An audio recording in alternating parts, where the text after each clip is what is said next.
One, how y'all doing today, this morning? Glad to see everybody made it into chat. Just make sure that the audio is going through. If you'll just give me a 1, so I know that at least I'm broadcasting some type of sounds, and maybe you'll be able to understand me. And then we'll get started with it here. Oop, it says I'm live now, so I'm still getting messages.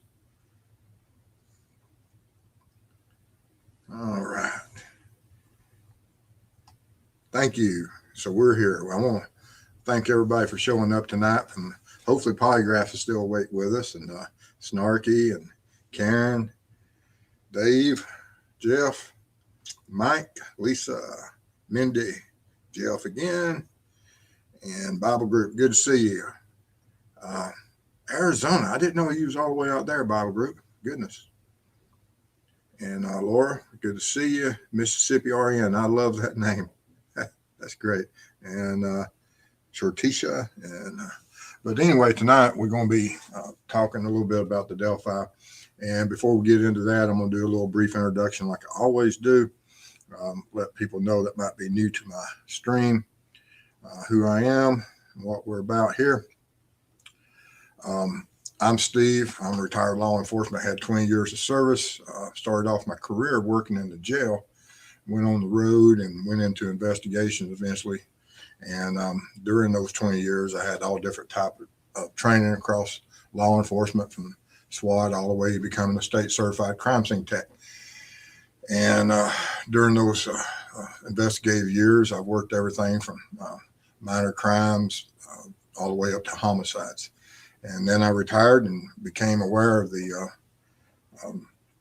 web sleuth true crime world, and I decided to try to have an impact and share some of the ways that law enforcement thinks and approach cases, so that hopefully as true crime and the web sleuth community can have an impact assisting law enforcement when it needs to be done. And but tonight we're going to be looking at a little bit of the this individual here as he went into the courthouse the other day. And of course, there's the latest hearing about the change of venue and stuff, and which is all great information and is good for what's going to happen for the county. And I understand why they're going to keep it there, so that the witnesses won't have to travel across the state. I think that's a pretty good move. I understand why the judge would want to bring in a jury from outside and accomplish the same thing as changing venue of taking the court elsewhere and bringing everyone there. Makes sense.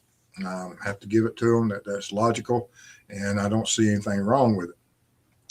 But what we're going to be focusing on tonight mostly is we've seen the probable cause affidavit against Richard Allen. It had a lot of information on it, and we haven't heard anything from the defense. We have the gag order, but now that the proceedings have started, and we're starting to see where the some of the requests for discovery, and this is where information will start showing which way the direction that the defense will head. And I like the way the defense just came out and give this supplemental motion for discovery and request a specialized area, because you can tell a lot of things about during the discovery, not only with what the state gives, but exactly what is the defense focusing on, and what are they fearful of, and what are the unknowns they really want to make sure that they get that information and that the court provides it, and what the state main evidence probably will be. And so looking at this supplemental motion, and there was no ifs, ands, or buts. He jumped into it on the first page, item number 1. And as everyone has, I don't know if everyone's seen this or not, but if you do go in there and you look up, and it's easy to research and find it yourself. The presentation tonight, we're not really going to be going in there and blowing up each of the pages. I have them in here, but the easiest way to find it is type in Richard Allen Delphi Rule 404, Rule RULE 404 and 405, and you'll see it'll pop up as this motion for discovery. And it took me a few minutes to find exactly where it was, but once I found using that search engine, using those words, it pops up readily. But the first thing that they asked for, and throughout this motion, and this motion is just like when we was looking at the Anthony Shots transcripts, that everything has a goal. The transcripts during the law enforcement interrogation, where the questions lead tells you what the goal of that interrogation is. Not always is it you anticipate and believe that it's just like on TV, that the goal often is that we just want a confession. It's hard to get a confession, but sometimes the goal is simply identifying other interests and other things you're looking for. And with the transcripts, there was a lot of different things that they were trying to identify other than just a confession, which was taking confession. But with all lawful documents and everything, you'll see that there's often a goal.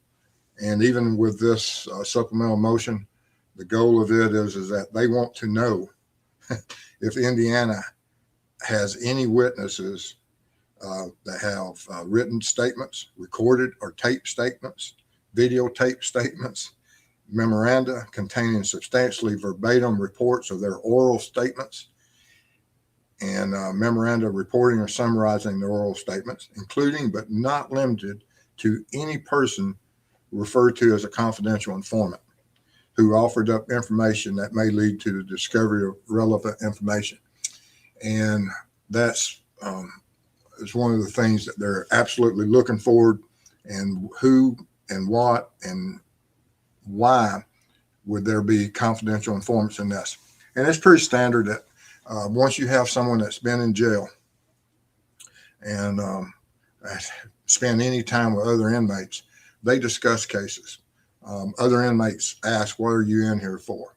And there's limited amount of space in these cell blocks. I don't know exactly what type of cell block he's in or what how isolated he is, but obviously other inmates are able to hear his phone calls and other things that as you read through this supplemental, that there's indications that the defense is worried about that other people may have heard certain conversations, which might be critical to the case.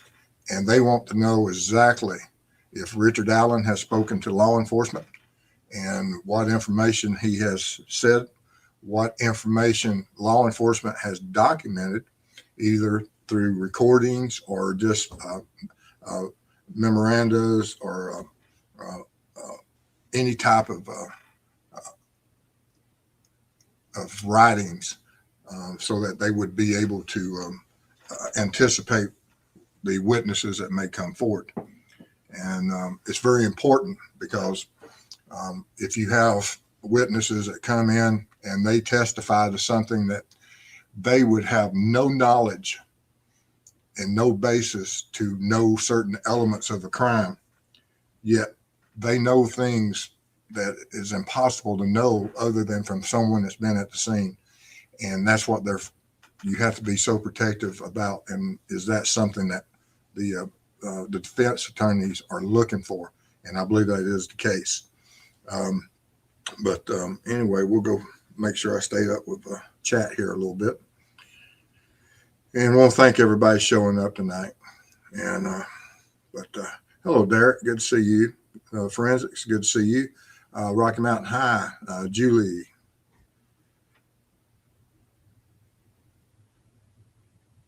Laura, thank you for being here.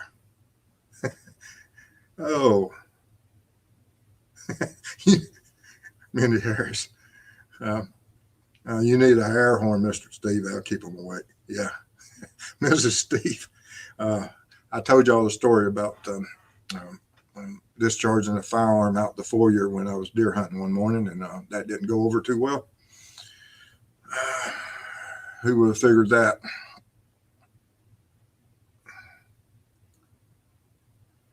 All right, let's see what else we got here.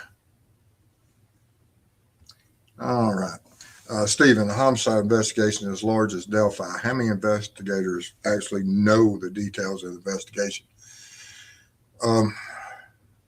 In this case, if you have a task force, there's going to be a lot of them that may know different aspects of parallel investigations. I don't know how many investigations they had going at one time, but obviously there were some things that slipped through the crack. One of them being huge was Richard Allen, that fell through in the early days, while the FBI and whoever was aligned with them went after or went towards the Ron Logan area. So that would have been at least that team. And then you would have had a team that was looking at the Anthony Shots, the Keegan Klein avenue and possibility. And, so on this team here, they said they'd never seen such a gathering of law enforcement with a united front that in their careers. And looking back on the case, I agree with them. Who has ever in law enforcement ever heard on a local case that the director of the FBI is notified?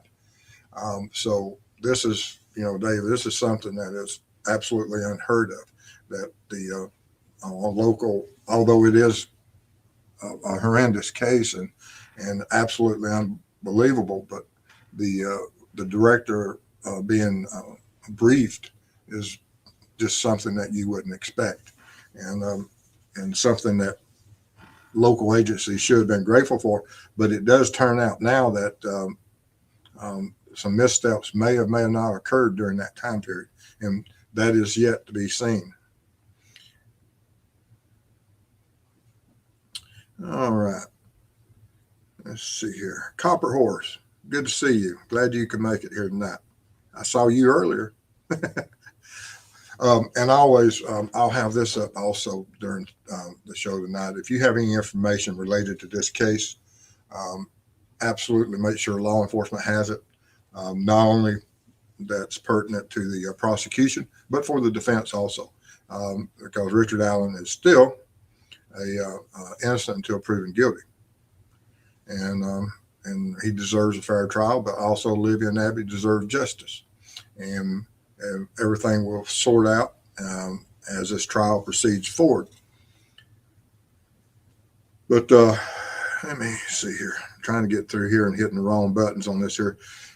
You'll have to bear with me. My computer will be ready to be picked up tomorrow. For the ones out there that doesn't know about the issues I've had with the Google machine last week, I got notice that I can pick it up tomorrow evening at 4. And so hopefully I'll have everything back in a line as we move forward.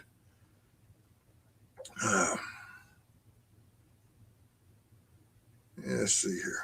Trying to keep up a little bit better than I normally do. Because some of my mods, it gets aggravating to them and everything. The Bible group. Hold on. Get out of there. There we go. Hey, the coffee keeps running out. Stupid 1 cup brewer. I have one of those myself. Oh, speaking of coffee cups, just on out of nowhere, and I'll show you. Just for my members and everything, and everybody that's watching tonight, this coffee cup here, if you'll see inside of it, that is what one time I got that coffee cup. That's from my grandson right after he was born 5 years ago, and I drank coffee out of it for about 6 months, and then my Mrs. Steve decided to wash it, and so after I explained to her that you don't wash coffee cups, this is after another 4 years what the inside of a non-washed coffee cup looks like. And I just like my coffee.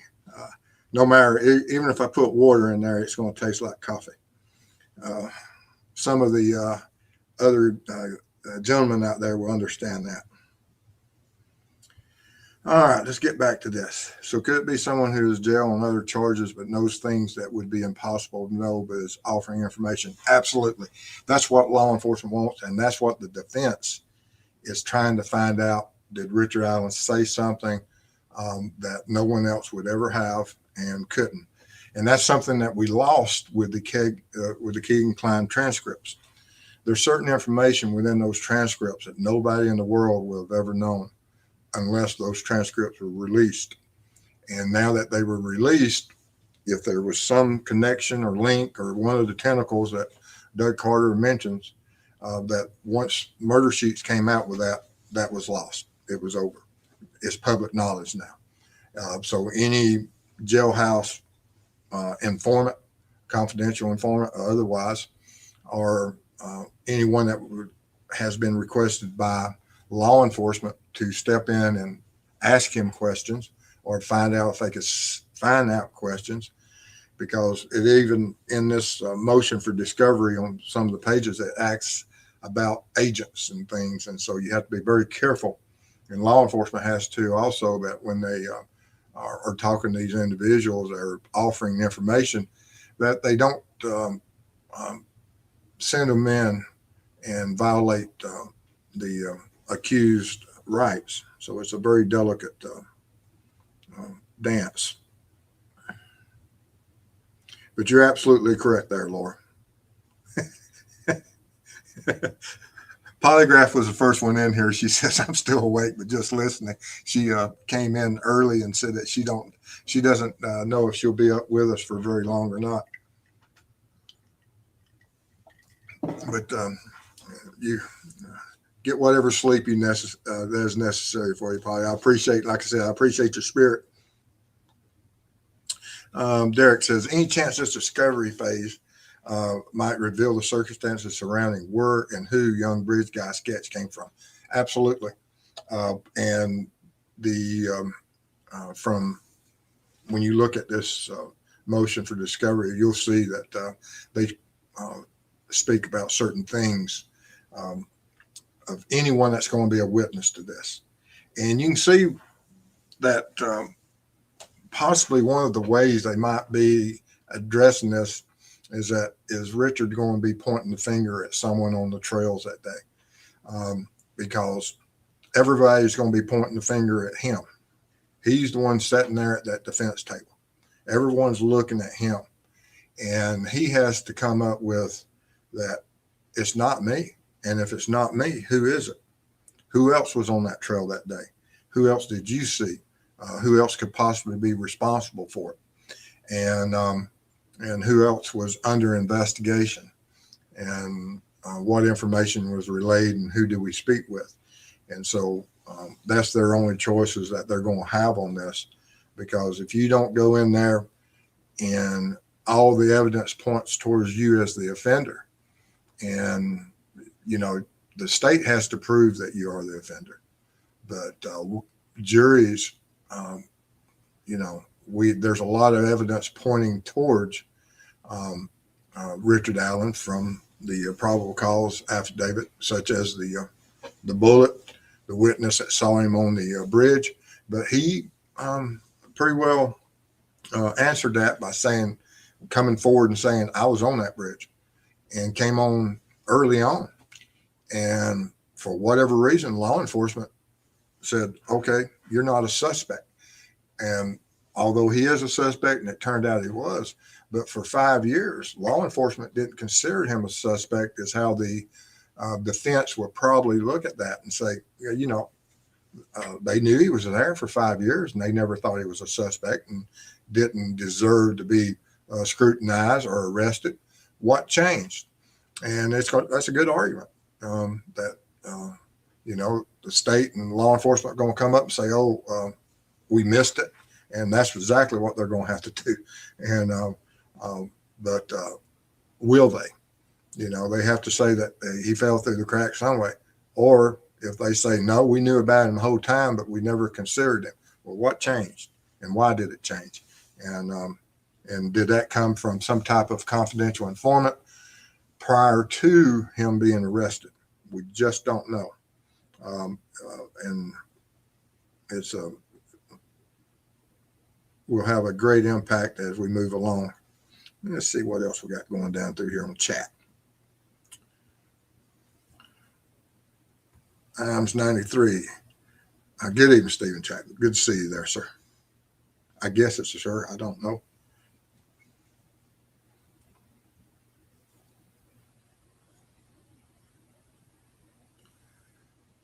Let's see here.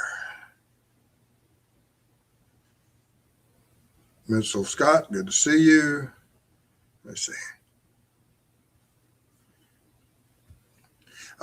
There's something new happening in Delphi. I just got here. No, I mean, we're just still discussing, but I was looking at the supplemental motion for discovery, and I thought I'd just go into it and let you look at, understand how I would look at it from my investigative standpoint, that if the prosecution came to me and said, this is what the defense wants. They want to know everyone you've talked to about a case. They want to know who your confidential informants are. And they want all your case notes. And you have to give them all. You can't hide. You can't have anything, because if you do, that's grounds for appeal. And courts don't like grounds for appeals. I can tell you that.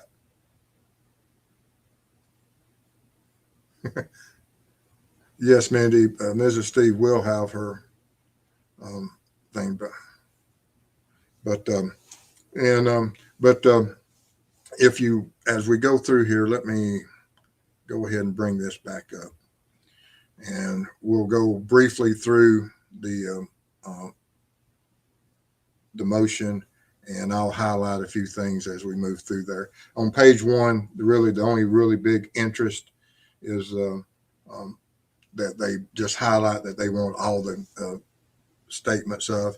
On the second page, that when they're talking about starting with number 4, that it talks about statements of experts and individuals. That part of the statements of the experts who have conducted any tests, experiments, or comparisons. They're getting ready to go out and find their own experts, and they want to know everything that was done, and not only the expert opinions, but they're also looking for opinions from other experts that looked at that and was unable to come to any type of conclusion. Just because you send something to the lab and you send it to one expert, and they may discuss it with others, and they may not all agree. And if that is the case, they want to know that. It's very rare, but it's possible. But they want to know if there's anyone out there. Then when you get to 5, a statement as whether the defendant or anyone else who, and this is interesting, section number 5 here. It's a very confusing inquiry, but it says a statement as to whether the defendant or any other person who participated in the alleged crime was acting directly or indirectly at the investigation or on the behalf of the state of Indiana or one of its agents, and if so, state their names and addresses of said individual. And this is almost like one of those tentacles. That is there an individual out there that said they participated in a crime that is coming forward and saying Richard Allen. And we pretty well know who that might be pointing towards. And if that is the case, that's who they'll point the finger back at, that this guy is just making up an individual that he knew lived in the area.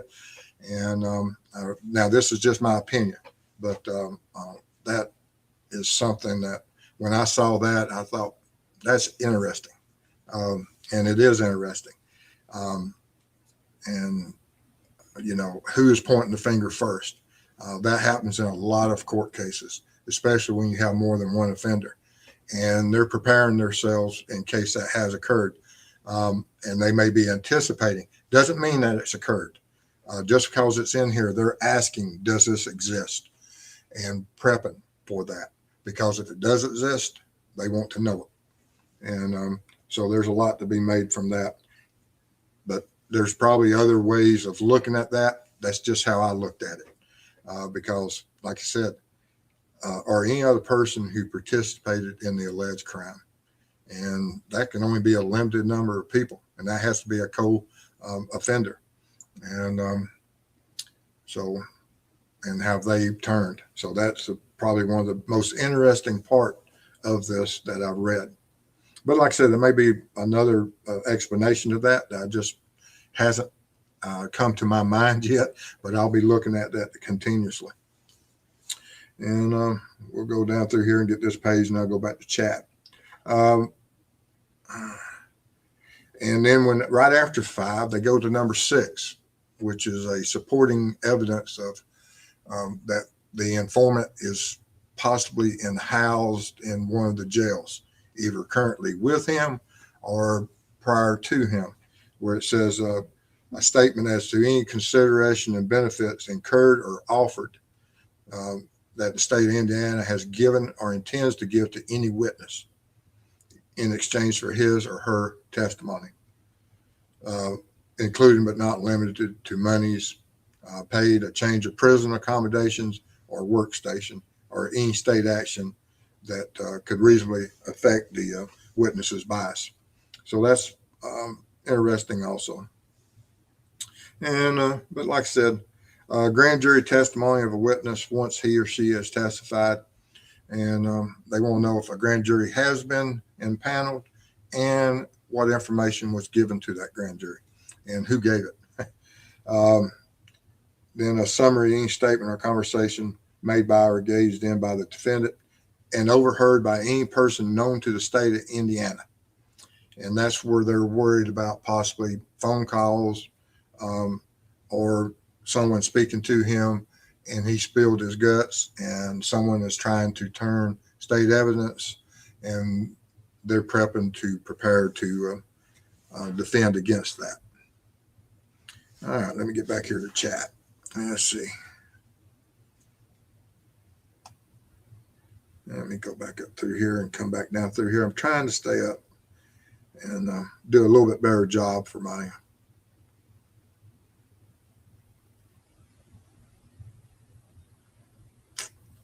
goodness chat. Y'all are in here tonight. Thank y'all for being here tonight. Appreciate everybody coming in. Appreciate everybody coming in. You just have to bear with me. If you're new to the channel, you'll understand that this is a new format as far as the morning watch, and also for me working solo. Normally, Mrs. Steve is sitting right here and she is helping me. That is not the case tonight. Let's see. All right, let's see here. I am starting to believe that law enforcement is afraid to lose Keegan Kline case due to a rule of evidence issue. They need to keep him on the hook, and they went so far down that road. People throwing rave for Luke with Richard Allen.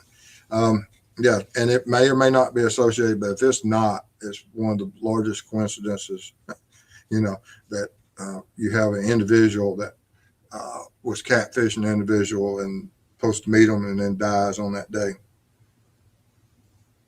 And Diane said, do you think law enforcement found a knife murder weapon at Richard Allen's house, or do you believe he ditched it? Do you think he kept that blue jacket or bought a new one? Thank you. It's very possible that he may have kept the jacket. As far as the weapon, don't know. But it's very possible on the jacket that he may have thought that he could wash it out or not. We just, we'll find out soon. Let's see what we got here. What case interests you most right now?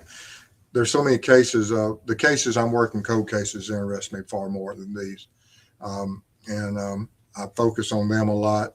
And I do this because it helps support my cause and allows me to get out there and bring attention to these cases. They're important also.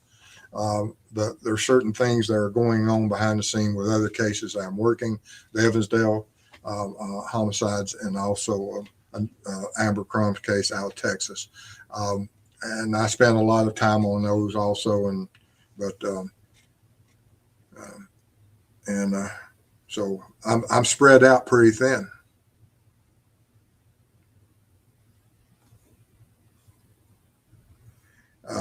What's your call on Richard Allen's height? 5'4". That's what I'm going with. But yes, the officers generally are big, impressive, but still they're, most law enforcement officers that you work with, they are typically, in my father's time, to be a state trooper, you had to be over 6 feet or 6'4" way back. It was pretty big fella. Now, a typical officer I work with was probably a little bit. I looked it up today. The average American man is 5'9", and generally in law enforcement, you'll see that most of them are around 6 feet. And now I work with some guys that were 6'6" and 6'7", probably about the biggest.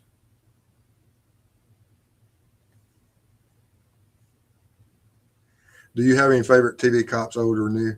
I was not really. I was raised on Adam 12, but that's about it. And but now Mrs. Steve has a lot of them. Oh, Columbo, yes, that's funny. Oh man.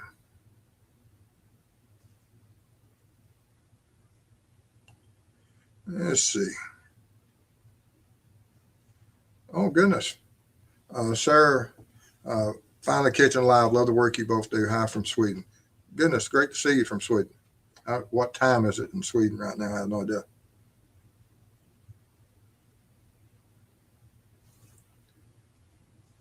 Shelley says being a present for the arrest was made on 35. Yes, it's good to see justice is coming around and going to the court system.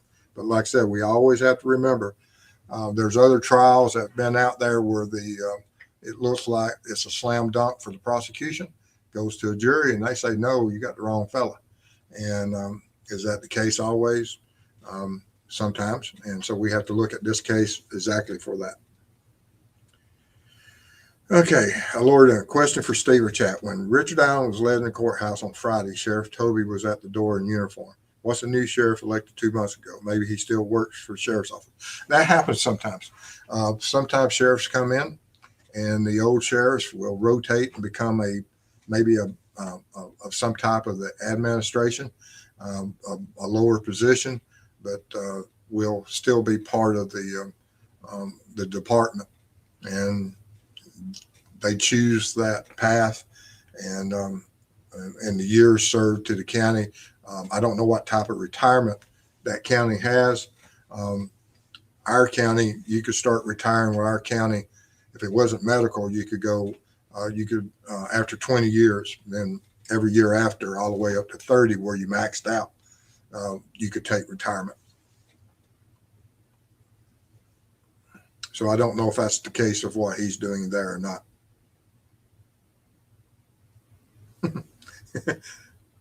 Does someone say tentacles? Yes, there are tentacles out there, just like, is this what part of this statement stuff is?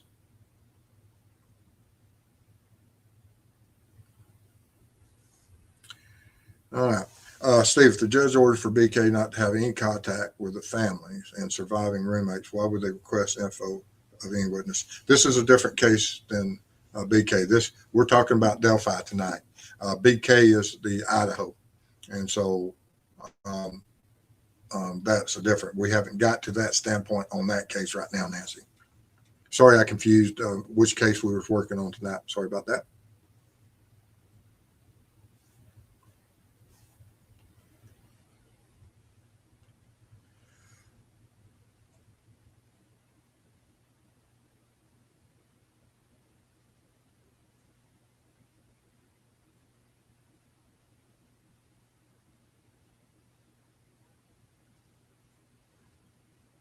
Yes, and you're absolutely correct that this does seem to be a little bit above, and that's one of the things I thought that was strange about this is that they went in and did the additional because there is discovery and the state has to provide, but they're looking specifically for certain things, and I agree with you.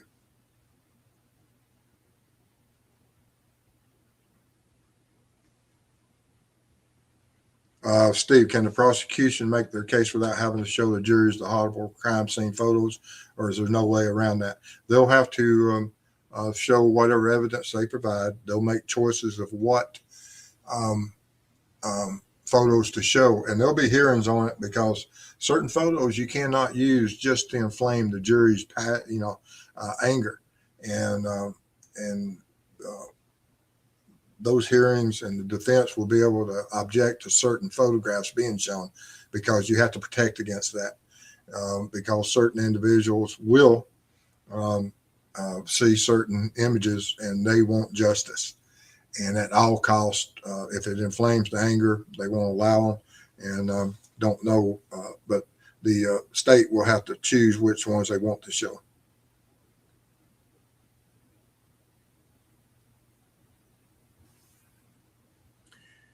I might even think Logan was involved or knew about it too. And the prosecution, but the defense may very well run that route that he is the one involved because it's easy to point towards him because you've got the FBI and you still have agents that stick by their guns to this day. I can tell you who's going to be there, and y'all can also who's going to be on that witness stand for the defense. It's going to be some FBI agents that still believe that they were correct, and so that will probably be a part of the defense.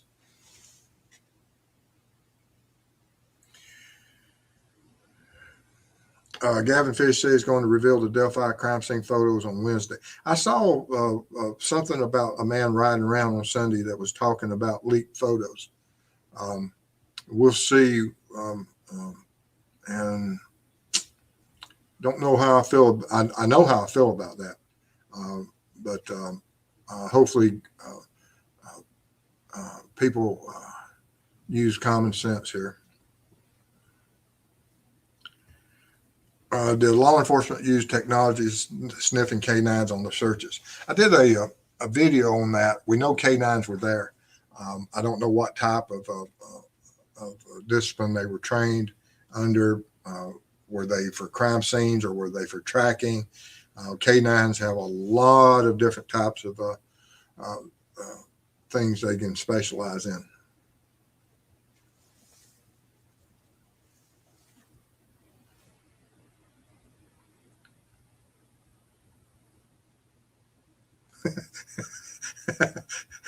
I like this. If you need any help with Google's machine, use the bat phone. There's the bat phone. that's nice, Dan. David. I'm yeah, I like that. Unsolved. Good to see you here tonight. If y'all have a chance, check out her channel. She has some great shows. Had a great show today. I came over there and watched it and relaxed and listened. Thank you, Dan.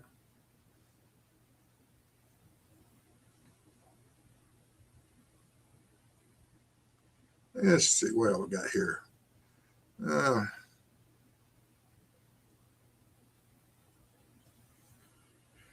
this is interesting that FBI agents say that wife got the ball rolling by bringing up the Carhartt. I would like to know how Richard Allen feels about that.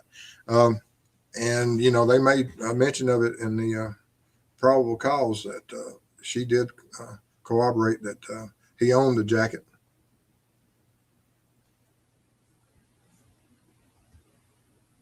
Oh my, Steve, that's tall. How tall are you?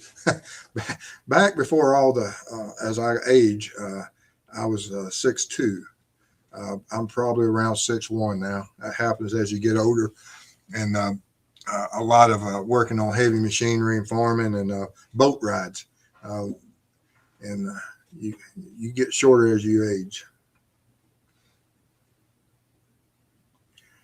This is a great question. Will the jurors be sequestered if brought to Delphi? We don't know. It depends on how far they have to transport them. And because right now, I think the judge says that they want suggestions from each of the side prosecutors and defense of where do you want the jurors to come from?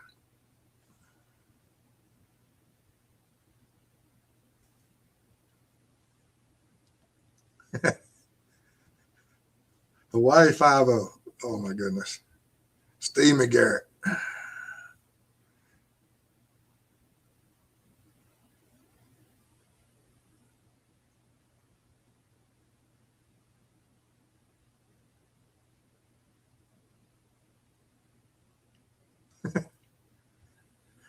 Back in the day when they had a height requirement in LA where I am located, my grandpa was a few inches too short. He would stretch himself by hanging upside down for a few hours. That I think Andy Griffith's show had one where they was Barney was hanging in the closet or something there. 6:37 in Sweden right now. Oh goodness.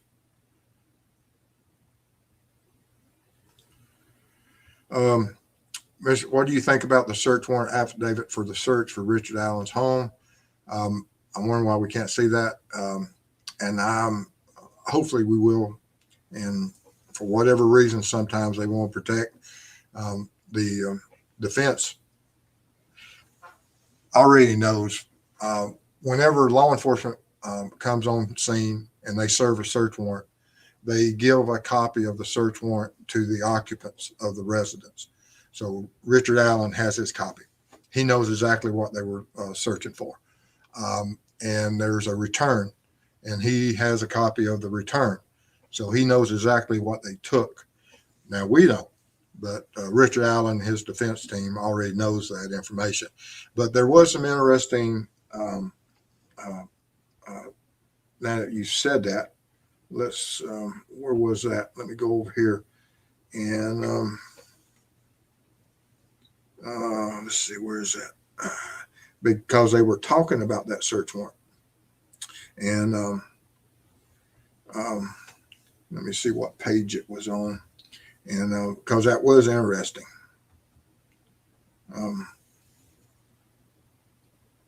And they also, they was talking about any lineups for that. Okay. That was on page, let me go over here, bring this into stream. And number 16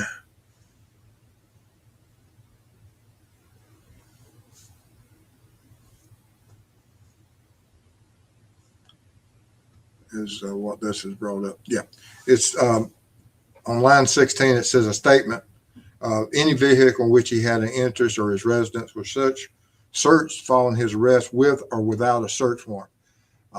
And of course, if it was without a search warrant, we know what that will mean.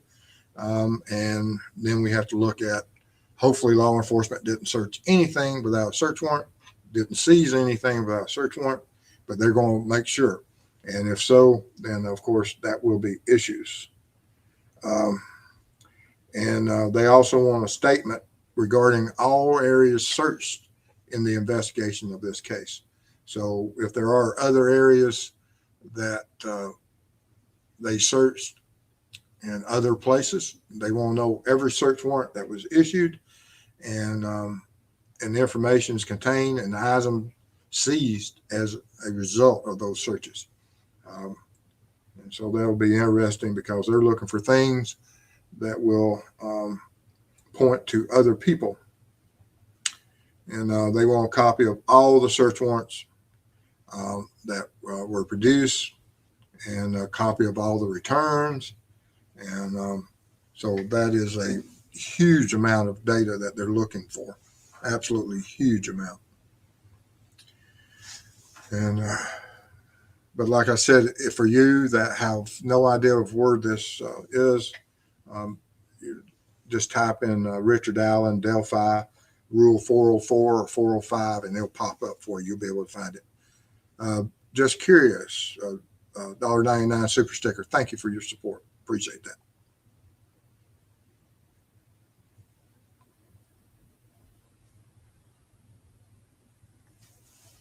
Let me get back up here somewhere, because this thing, like I said, I'm here by myself. Mrs. Steve is not here helping me.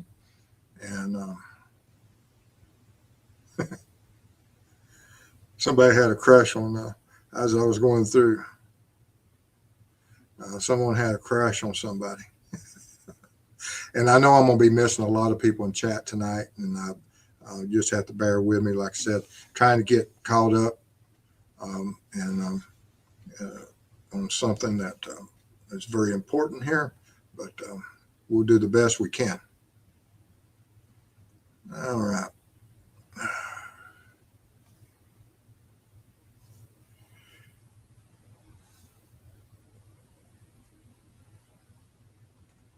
All right. Let's see here. What else is going on here in chat?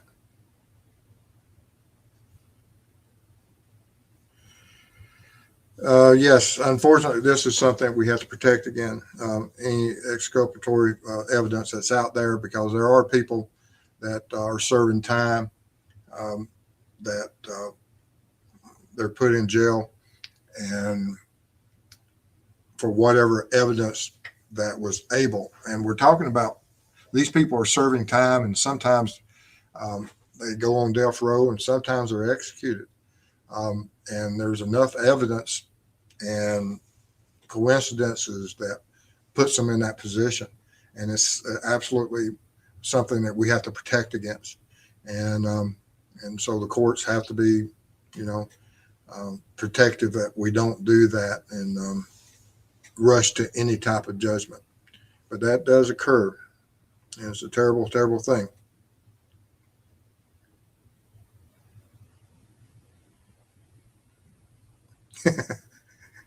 Y'all got a list of all those. Get Smart. I absolutely love Get Smart. That was a great comedy.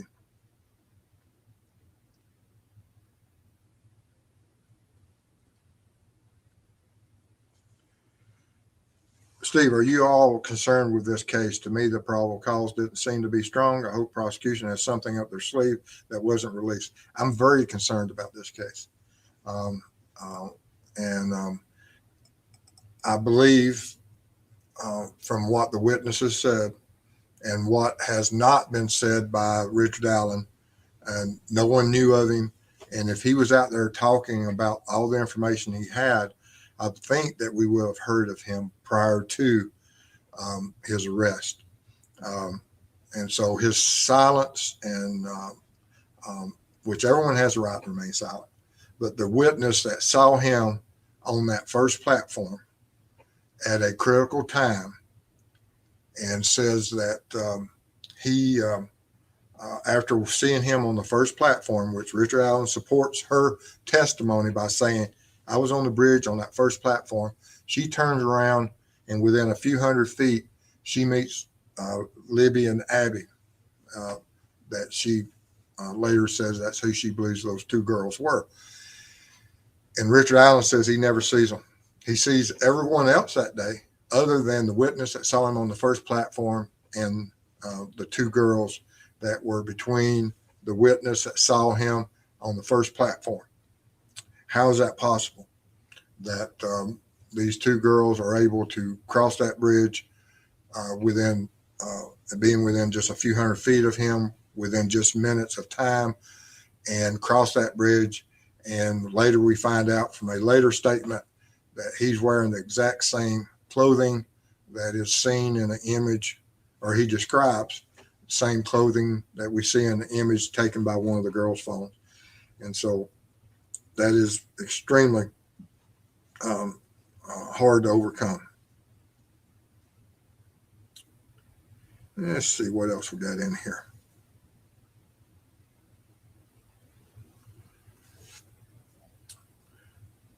And I think it's important to find out what type of clothing Richard Allen usually wore when walking to the bridge. Well, we know on that day what he described in his 2022 description of what he was wearing. And that says that he was matching. And if over the 5.5 year investigation, he lived in a town and lived within a mile of the crime scene, or just over a mile, of the crime scene and local news, local talk, that they were looking for an individual that was on that bridge that day was wearing certain clothing. Did he go to law enforcement at any point and say, hey, that's me? That was me that was parked there. And that's going to be something that I don't know how he's going to overcome. We'll see how the defense overcomes that, but that's huge. I mean, how do you overcome that for all these years? And of course they may say that, well, he did. He went that first time. He's not going to go there and keep beating a dead horse saying that, look at me, look at me.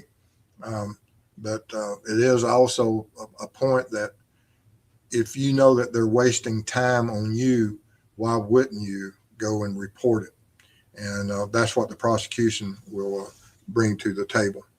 That, okay, you could have just answered so many questions so quickly, so they could have focused on the right individual.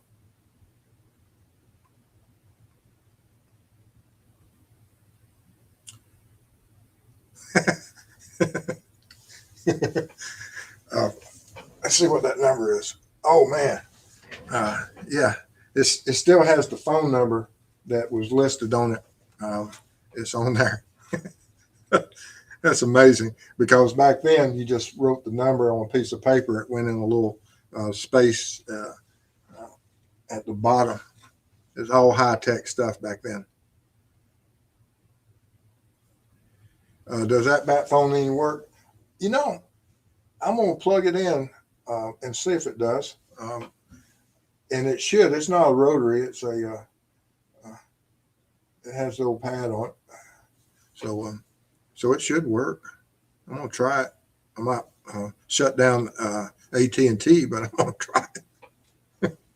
I may have to get them out here to fix my phone system.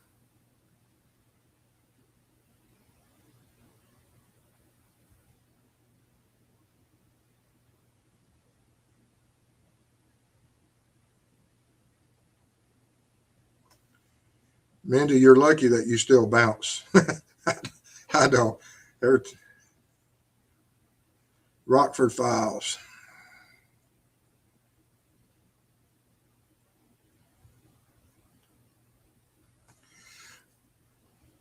And when you get swatted, I never saw a search warrant to this day. I think it was a setup because one of my son's friends was sheriff. And swatted in a lot of situations are exigent circumstances, meaning that law enforcement sometimes there are exclusions to search warrants. If there's greater risk to society that obtaining a search warrant could lead to the death or the harm of individuals, that law enforcement at times with certain evidence can do and take certain steps. And it's extremely dangerous, and law enforcement has now, used to that was never a thing, but that is something that's quite common now. And Tori is one that was talking about getting swatted. I'm glad you were able to not be harmed physically.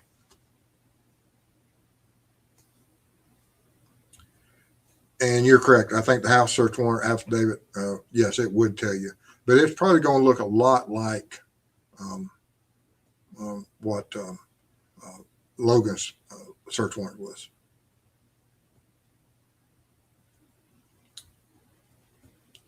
Let's see here. Oh, Laura Doon, you are also gifted 5 memberships. Thank you so much. I appreciate that. And that means a lot to us as support. And I know I'm not going to be able to catch everybody that's done everything tonight as far as if they donated or gifted memberships. I just appreciate the support.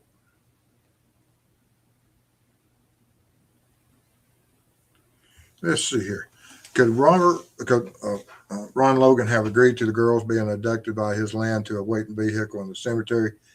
But things went here. He was setting up his alibi before the girls were found.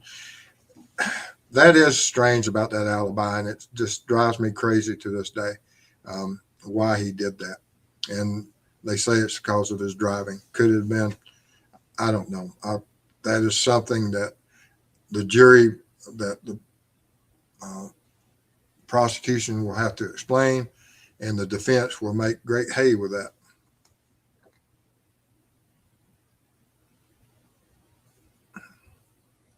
When I first started watching your channel, I asked you a question about law enforcement for your mastery. You gave me a straight answer. Been watching ever since. Thank you for being honest. Absolutely. Law enforcement has no bounds about who they should investigate, regardless of anything about that. Um, and so I've always been that way. I always will be.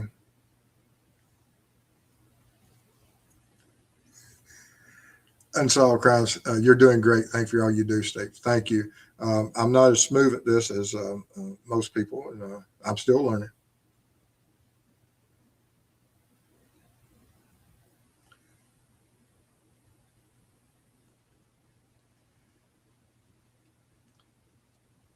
Let's see.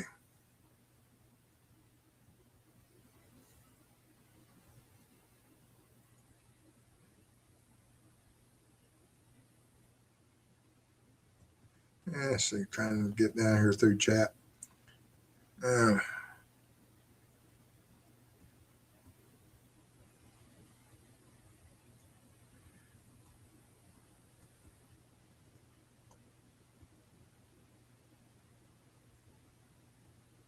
Starsky and Hutch.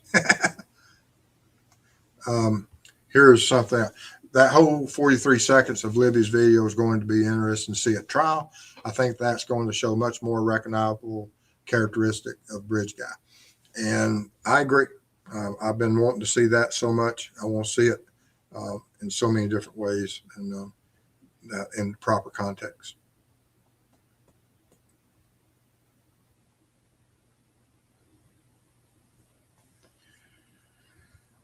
This will be a lessons learned. You're absolutely correct.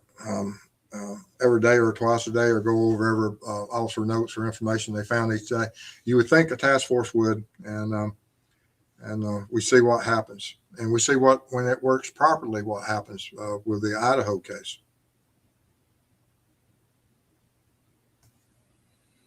Um, do you think the girls were taken out for and then brought back? No, when I went there and I walked that terrain, it's extremely harsh, and uh, no, I think that when they took flight and when they made it to that location, that's where the final encounter occurred, and that's where the homicides occurred.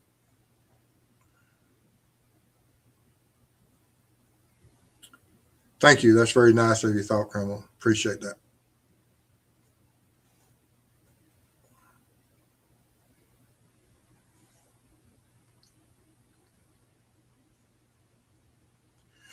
Steve, how will the interview with Richard Allen be conducted? Was it casual interview?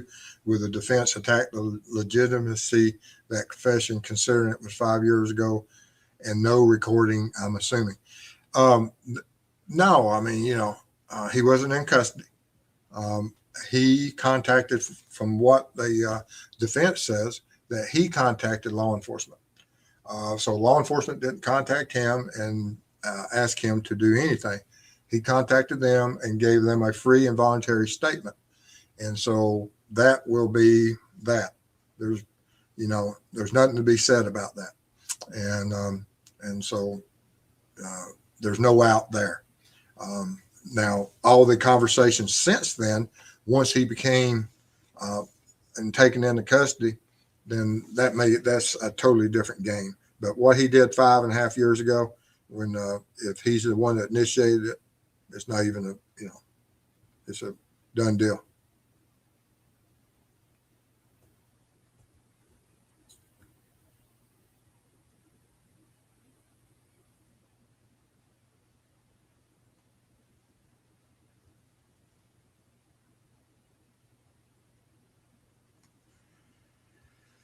And this is possible. Did he hear or something? Someone on a direct channel said that they thought maybe Ron Logan walked up on the murders according to the phone pings and got scared and made up alibi.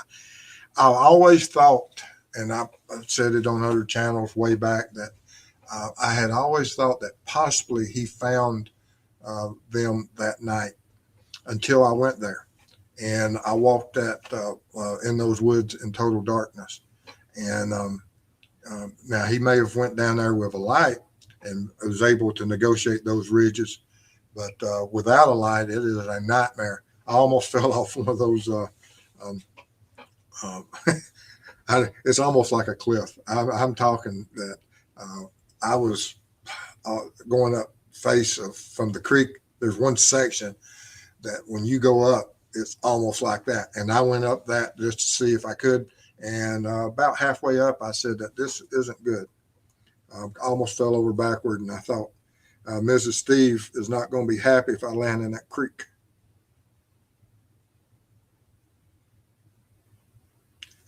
Kojak.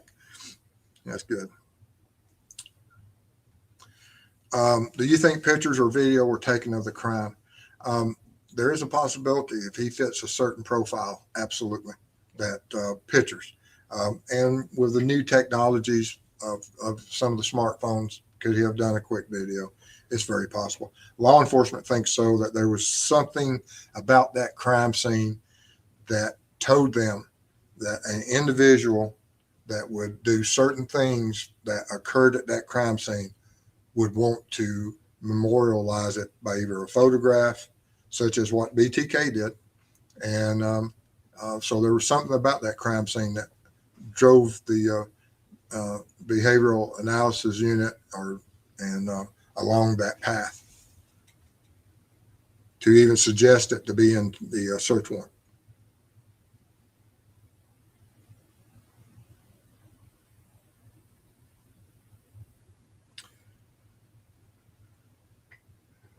Okay.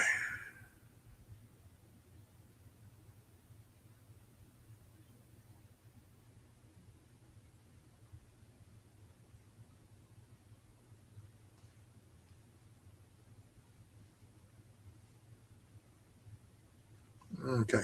Now we'll go to another page on this thing. Let's see where we're at here. We got that one. Let's see what else we have here. Let's see what the next page. We'll go over it for a few minutes and see, because in every section of it, they want statements. They want to know everything that was said, whoever talked to, and you can't blame them.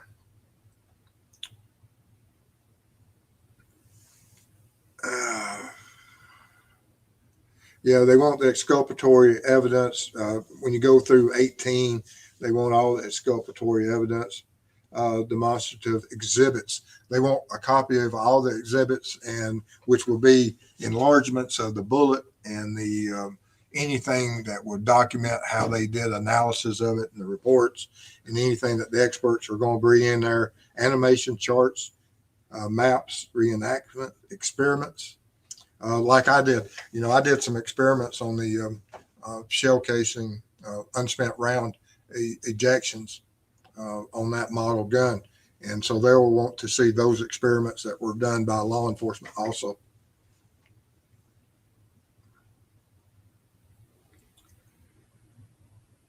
And they want all the cell tower stuff.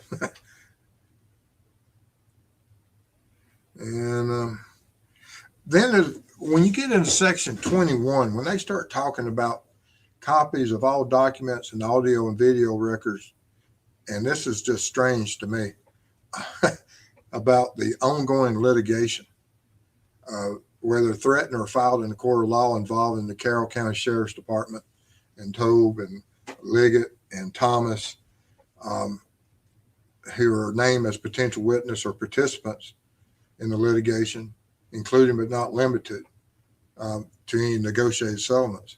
What is that about, and why would that be in here? That is something that is absolutely, are they going to be going that part of the defense is that this was a politically motivated arrest, and because there's no other explanation of why they would even include that in there, other than that that he was thrown under the bus for political gain. And when you get to section 21 and 22, and 23 about copies of the personnel files, copies of all documents and records of ongoing litigation. You know, why else would that be included in this stuff? It's absolutely mind-boggling that that this thing may hinge upon that. All right, let's go back to chat for a few moments and see what's going on. And that is worrisome. That if that's part of what they're, when they get to that section of this, that could be a possibility.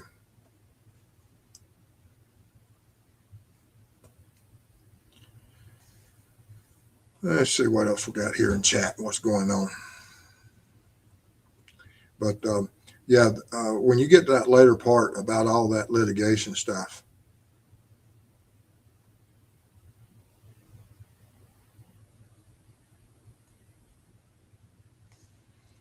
yeah, you're exactly right. If law enforcement politics has an ounce of impact on the timing of the arrest, the defense will exploit that. Absolutely. And it's looks like they're bringing up that they're going to have it in hand. That will be brought up in trial. Now they may have to have hearings on that. Is that relevant or not? And the judge will have the final say on it. But they want the information to have it in hand, and so that they would be able to make an argument for bringing it into the court.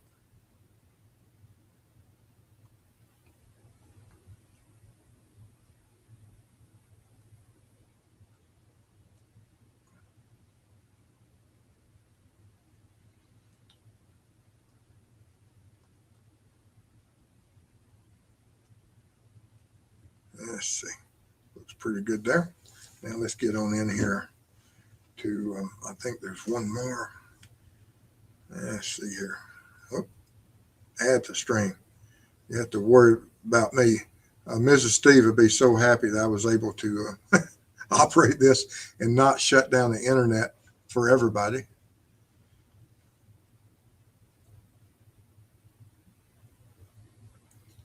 And on this final one, let me go over here to this. I've got two computers running so that the likelihood of me shutting down the whole world is lessened.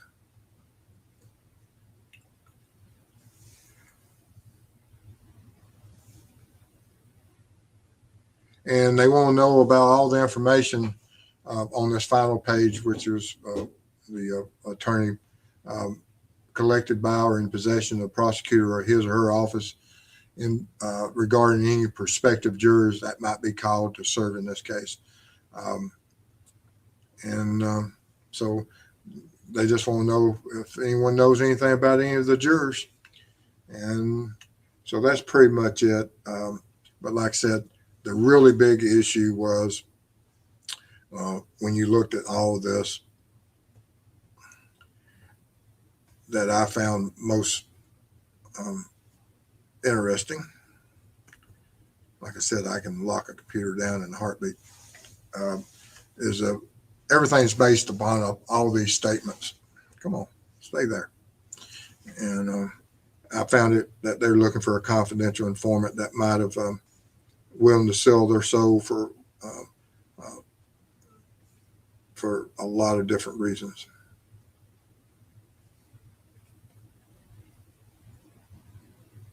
Let's see.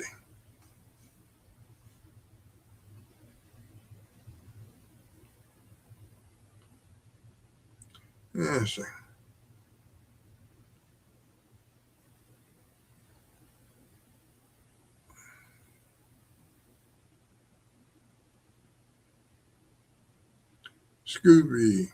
Scooby-Doo's here. How? Good to see you, Scooby-Doo. I loved that cartoon when I was a kid. Absolutely.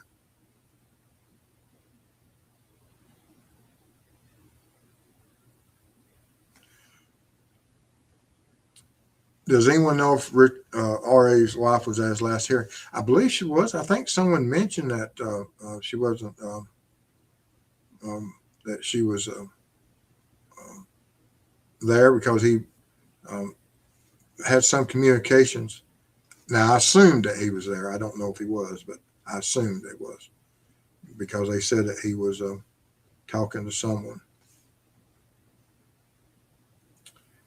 And I think Doug Carter got back right there during the arrest or something.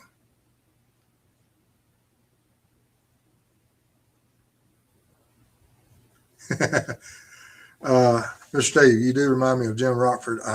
No, hope you have a cool car like his 74 Pontiac Firebird, 400 cubic. Actually, I have a 1968 patrol car in the garage upstairs. I'll get y'all some pictures of it.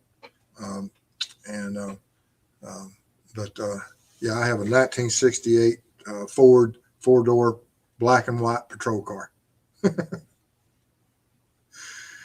So it's not as cool as what Rockford drove, but it's whenever I go to town in it, you never go that you don't have some kids that want their picture made in it, and I enjoy that. And Mrs. Steve, she won't drive it. She does not understand how anyone could sit in those long sedans over that long hood and drive a vehicle such as that.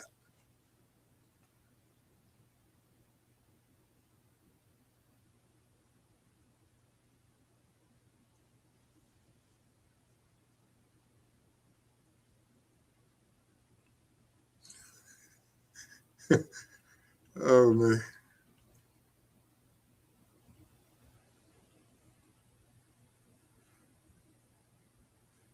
Oh, here we go.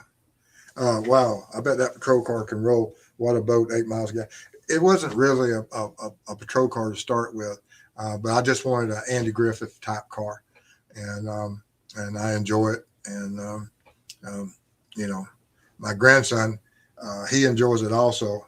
Like I said, he's right at 5, and so we ride up and down the road, and he likes to run the red light and the sirens, and chase his imaginary bad guys on the road.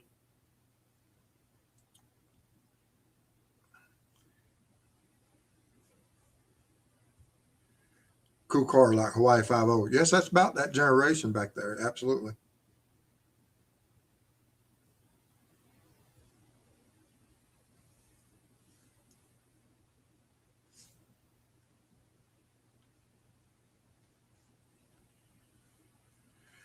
Oh, me. Let's see. Are there any monetary limits for the defense lawyers spending to represent RA? Um, I don't know what limits they'll have on it, but it's going to be extremely expensive because they will have to uh, uh, foot the bill because they're going to guarantee that he has a fair trial, and experts are not cheap. But they may have that. There is a budget. I don't know what they'll do about that, but I'm sure the courts will set some type of budget. Let's see. I've always wondered if the girl thought Bridge Guy was up to no good why they didn't run when he was walking towards them. That's why I've always wondered if there was someone at bottom of the hill. I agree. What was the purpose of them running the direction they went? And I can see that logic and that reasoning. Can't argue against it because Abby's resident was not too far from there. And why didn't she try to run home? So I understand you're being perplexed with that. I am also.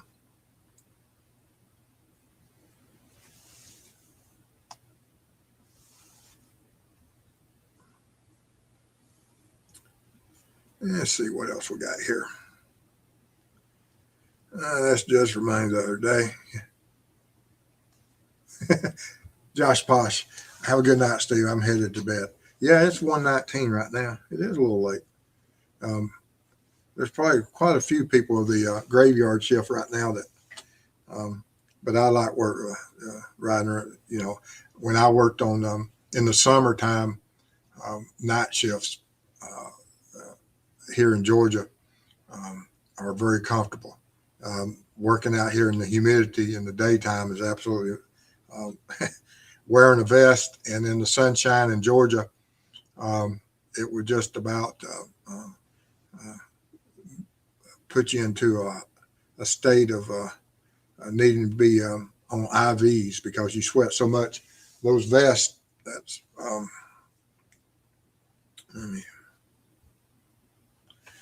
these vests over here, they're not very comfortable, and your body temp gets up there, and but they're a necessity nowadays.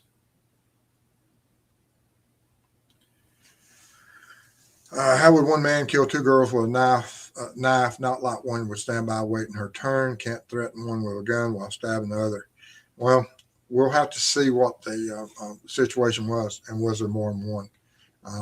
And did he incapacitate? We don't know if there was restraints used. We don't know. I've encountered multiple offenders. I fought multiple offenders, and luckily I survived them. But I've taken multiple people into custody and maintained control over them. It can be done. It just depends on how you can intimidate them to the point that they'll listen and comply with your demands.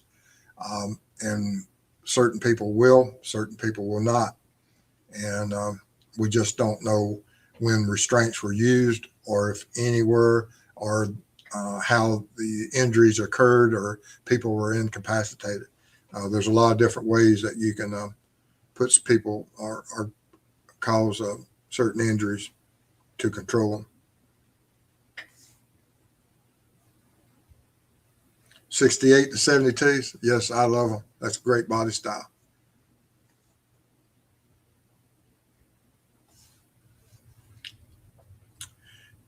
I think he had guns, so they listened.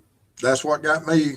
Most of everyone to comply with me was being put at gunpoint.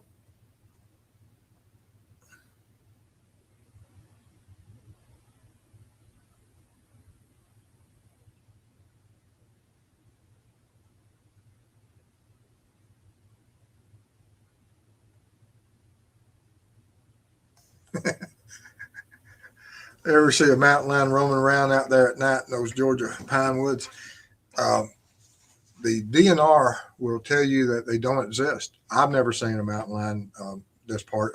You have the Florida Panthers, and but I did have a friend I worked with that swore that he saw one deer hunting 20 years ago. Now, I've seen a lot of bobcats, but there's a lot of difference between a bobcat and a mountain lion, but I've never seen a mountain lion in Georgia, or anywhere for that fact, other than maybe a zoo. I may have seen one.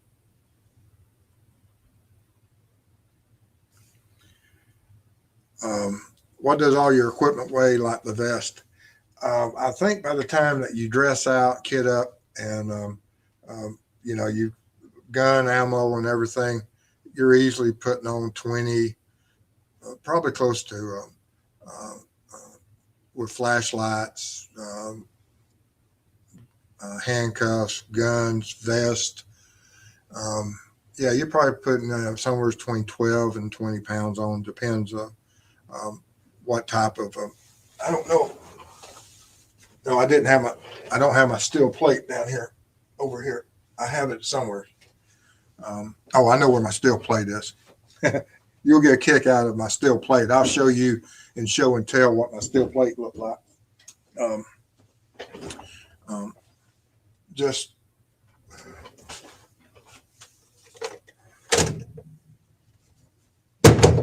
as I knock things over. I have a strange sense of humor. Missed me on my vest. So, when I was younger, I did stuff like that. And actually, the metal plate that goes in that missed me. Back in that day, before they had ceramics, the steel plate went down here in this area, and it was just a big old, plate that probably weighed 3 or 4 pounds. And I had a bullseye drawn on that. Mrs. Steve always, because if you get shot in the vest, where you won't get shot at is here. You don't want to get shot under the armpits. A lot of officers lose their lives that way. You want to stay squared up, and it's just part of the training. Stay squared up. Take care of what you can do. Now, I can tell you about vests. Vests saved me several times in several confrontations. People will hit you, keep your ribs from getting broke, get kicked. I've been, like I said, I've been kicked, stomped, and everything else you can imagine. Scooby-Doo's going, good night.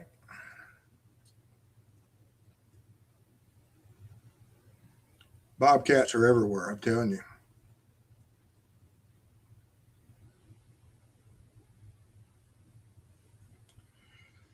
I am mind boggled how anyone can harm two innocent children like this at random. Just tragic. Absolutely. But there's a lot of evil out there, and they're out there right now.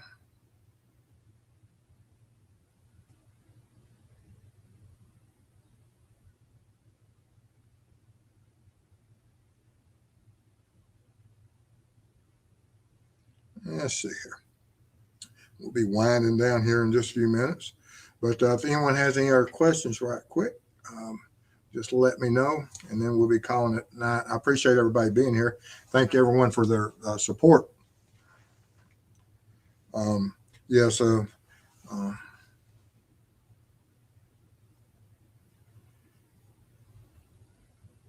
Yeah, and but you never really, I never really worried about it. Um, I saw and knew officers that were that did die in the line of service.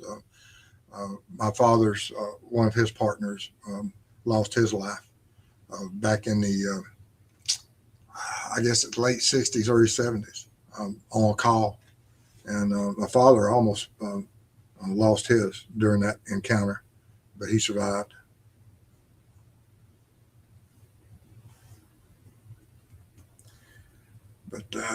But anyway, guys, I appreciate everybody being here tonight. We'll call it a night.